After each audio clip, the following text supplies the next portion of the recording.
देश की ताकत तीनों है महान, जवान, किसान और जनता महान। अब और नरमी नहीं, पाकिस्तान पर बनाए रखें दबाव। पूर्व सेनाध्यक्षों की मोदी सरकार को दो टूक चेतावनी। संघर्ष विराम ठीक, लेकिन पाकिस्तान की घेरेबंदी में कोई कमी नहीं आनी चाहिए, नरवणे बोले। जनरल वीपी मलिक नाराज, भारत ने जल्दबाजी में संघर्ष विराम स्वीकार कर रणनीतिक लाभ गंवाया। ब्रह्मचल्यानी का विश्लेषण, भारत बार बार जीत के मौके खोता है, यह रणनीतिक परंपरा बन गई है। पाक पीएम का बड़बोलापन, शहबाज शरीफ की जीत की घोषणा भारत की छवि को नुकसान पहुंचा रही। तीसरा हमला था ऑपरेशन सिंदूर, अब कोई और मौका नहीं छोड़ना चाहिए, नरवणे ने कहा। भारत पाक सीमा पर जारी तनाव और हालिया ऑपरेशन सिंदूर के बाद भारत ने जब संघर्ष विराम की घोषणा की तो देश भर में इसे लेकर दो राय बन गई। एक तरफ सरकार ने इसे रणनीतिक जीत करार दिया, वहीं दूसरी ओर भारत के शीर्ष पूर्व सैन्य अधिकारियों और रणनीतिक विशेषज्ञों ने इस फैसले को लेकर गंभीर सवाल उठाए हैं। नरवणे की साफ चेतावनी, दबाव बनाए रखें वरना फिर पछताना पड़ेगा। पूर्व सेना प्रमुख जनरल मनोज मुकुंद नरवणे ने एक्स ट्विटर पर कहा, संघर्ष विराम स्वागत योग्य है, लेकिन पाकिस्तान की घेरेबंदी में किसी भी स्तर पर ढील नहीं दी जानी चाहिए। केवल सैन्य मोर्चे पर नहीं, कूटनीतिक, आर्थिक और वैश्विक मंचों पर भी दबाव लगातार बना रहना चाहिए, तभी हमें स्थायी समाधान मिलेगा। उन्होंने साफ किया कि भारत को अब घटना आधारित प्रतिक्रिया के बजाय रणनीतिक उद्देश्य आधारित अभियान चलाना होगा। यह हमला सर्जिकल स्ट्राइक और एयर स्ट्राइक के बाद तीसरा करारा जवाब था। अब कोई भी मौका छोड़ना भविष्य में भारी पड़ सकता है।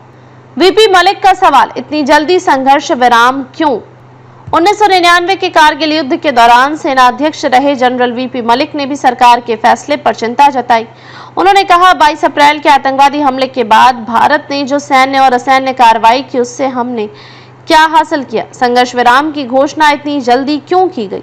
क्या हम फिर एक बार अपनी कूटनीतिक और सैन्य बढ़त गंवा बैठे? इतिहास दोहराया गया, ब्रह्मचल्यानी का तीखा हमला। रणनीतिक मामलों के विशेषज्ञ ब्रह्मचल्यानी ने भारत की ऐतिहासिक भूलों की याद दिलाते हुए कहा, 1948 में पाक युद्ध के समय, 1954 में तिब्बत नीति में बदलाव, 1960 में सिंधु जल संधि, 1966 में हाजी पीर पाकिस्तान को लौटाना और 1972 में शिमला समझौता, ये सभी मौके भारत ने गंवाए। अब फिर 2025 में ऑपरेशन सिंदूर के जरिए भारत ने 3 दिन में दबाव छोड़ दिया। उन्होंने कहा कि यह भारत की रणनीतिक दुर्बलता है कि हम युद्ध क्षेत्र में बनाए गए लाभ को कूटनीतिक मेज पर छोड़ आते हैं। कंवल सिब्बल का करारा प्रहार, पाकिस्तान फिर बच निकला। पूर्व विदेश सचिव कंवल सिब्बल ने पाकिस्तान के प्रधानमंत्री शहबाज शरीफ की जीत की घोषणा पर कहा, यदि पाकिस्तान संघर्ष विराम को अपनी जीत बताकर अंतर्राष्ट्रीय मंचों पर प्रचार करता है तो यह भारत की रणनीतिक हार। हमने उन्हें वहां सबक नहीं सिखाया जो सिखाया जाना चाहिए था। क्या भारत ने जल्दबाजी दिखाई? विशेषज्ञों की सामूहिक राय, देश के तमाम सैन्य विशेषज्ञों की राय में भारत को इस समय दबाव बनाए रखना चाहिए था, खासकर तब जब पाकिस्तान खुद संघर्ष विराम के लिए आगे आया। उनके अनुसार पाकिस्तान के आतंकी ढांचे को पूरी तरह ध्वस्त किए बिना, सीमा पर लॉन्च पैड्स को खत्म किए बिना और उसके कूटनीतिक अलगाव को और मजबूत किए बिना भारत को पीछे नहीं हटना चाहिए था।